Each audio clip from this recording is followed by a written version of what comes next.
I saw that the camera could be a weapon against poverty, against racism, against all sorts of social wrongs. I knew at that point I had to have a camera. He was the first African-American staff photographer for Life magazine, the first African-American to write, direct, and produce a film for a major motion picture studio. He took portraits of well-known figures like Muhammad Ali and Malcolm X, played a role with his camera throughout the civil rights movement to help create the change he wanted to see in the world, and was considered a modern Renaissance man for his contributions to so many other art forms in music, poetry, and the writing of novels. This is Street Smarts Volume 20, Gordon Parks. Parks was born in Kansas in 1912 and was immediately surrounded by the poverty and segregation that he would look to help change later in his life.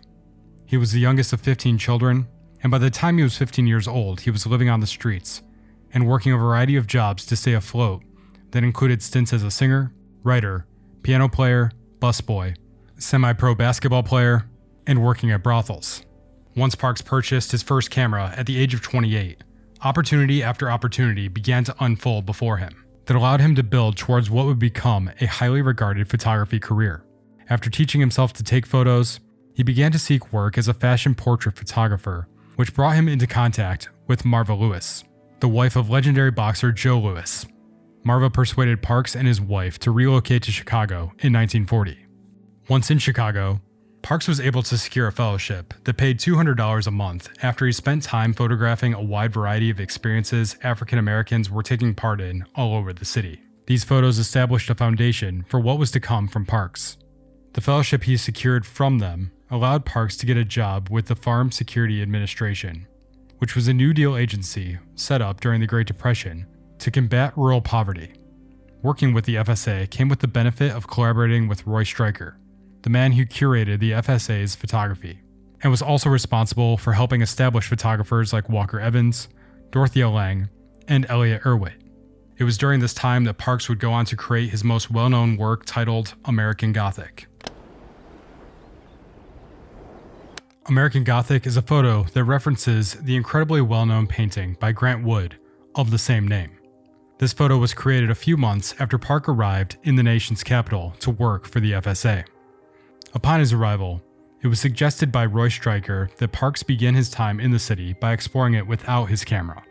While doing this exploration, Parks found that racism was rampant, as he was kicked out of or denied service from most of the establishments he tried to enter, like restaurants, theaters, and department stores. Coming to terms with the fact that it would be much harder to create photography in a city that was new to him, Parks began to seek out opportunities within the FSA headquarters itself. To do this, he approached Ella Watson, who was a cleaner in the building.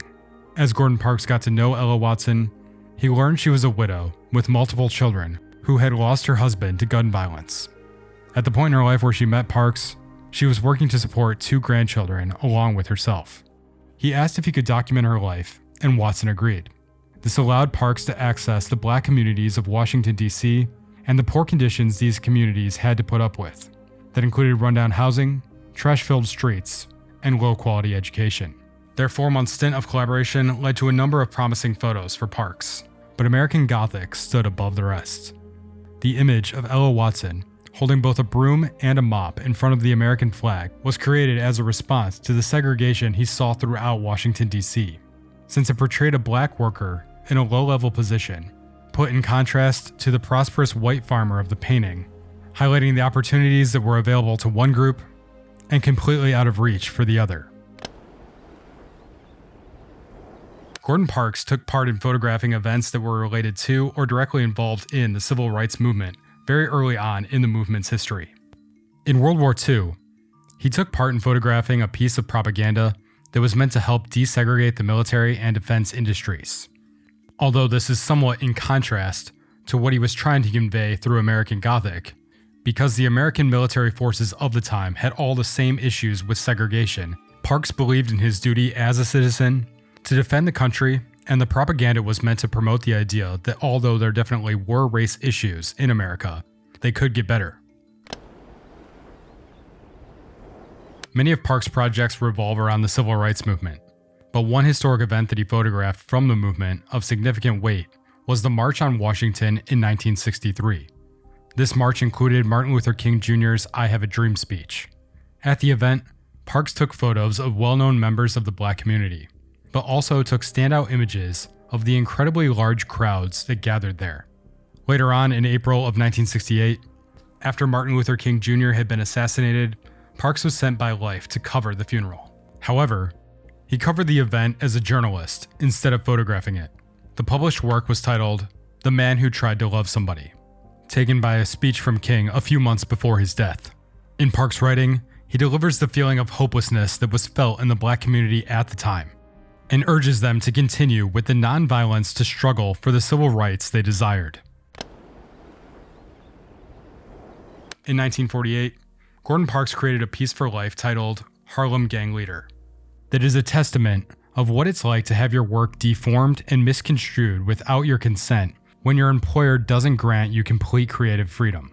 To create this work, Parks first gained the trust of a gang leader, a man named Leonard Jackson, who went by the nickname Red. Parks spent an ample amount of time with Red in his everyday life, capturing photos of gang-related activities that included the desperate measures that are regularly associated with gang life. But Parks also captured a plethora of moments from the man's life that conveyed a common existence that was perfectly ordinary. They also included an episode of Red's life where he had the title of Boy Mayor for a day and was given a YMCA membership card, paraded around in a convertible Buick, and invited to give a radio address as mayor.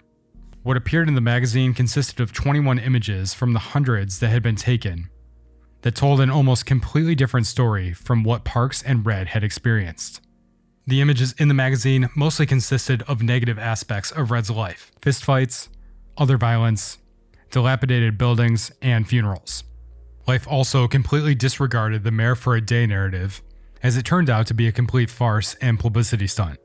After Red was paraded around, he was told the YMCA membership card was useless without paying the dues, and a moneyless Red was left to walk 25 blocks home alone, with no other means of transportation.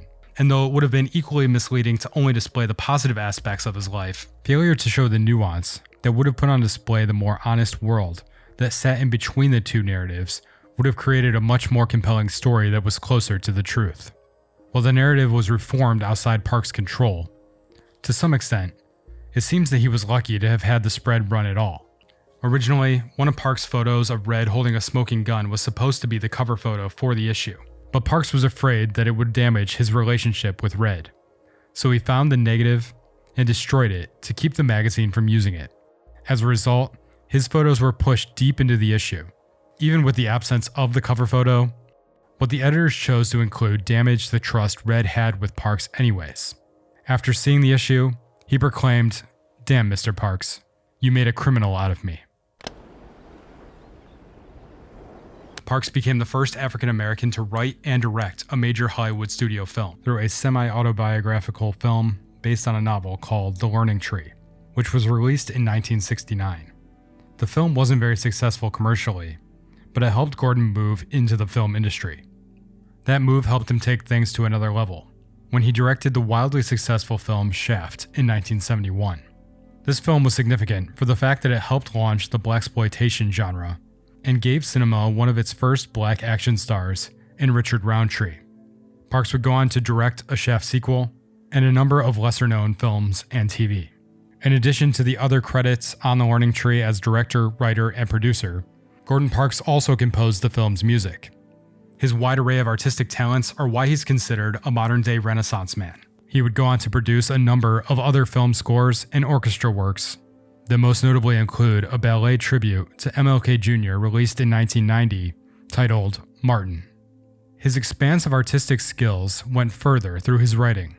Parks was a writer of memoirs, poetry, and novels, who published 20 books in his lifetime. Notable publishings include an autobiography titled A Choice of Weapons, a book of poetry and photography titled A Poet and His Camera, and the previously mentioned semi-autobiographical novel, The Learning Tree. The mid-1960s saw civil unrest related to the civil rights movement break into riots all over the country. Parks was given an assignment by Life magazine to give context to this unrest. I got hearing all these people ask, why are those people rioting? My personal project was to show them why. He chose to do this by documenting the daily life of a poverty-stricken family in Harlem. This project documents the problems that were faced by 11 members of the Fontanelli's family. They were only able to be captured by Parks after he gained their trust and formed a bond with them. Since he had worked on pieces like this previously and had been at life for around 20 years at that point, he knew that it was a crucial step in the process for such a project. Before taking any photo, he spent 1 week out of the month-long experience getting to know them by day and documenting their lives by night. It was a matter of laying back, without even a camera or a notebook, of becoming someone who would honestly share and understand their condition. There was spousal abuse, hunger, and a lack of basic needs for survival. He noted that on Thanksgiving, the family had no food in the oven, but had to use it as their single source of heating the house, since they couldn't afford to heat it otherwise. You have to know what they are going through before you can understand why all the violence takes place. And it is going on each week in the ghettos across the country. My whole purpose was to bring the people of the United States an inner look at the thing that brings chaos in the summer. I wanted to show what it was like, the real, vivid horror of it, and the dignity of the people who manage, somehow, to live with it. This work was published in a section of Life titled The Cycle of Despair. Once released, it put on display this chaotic period in United States history through an intimate lens.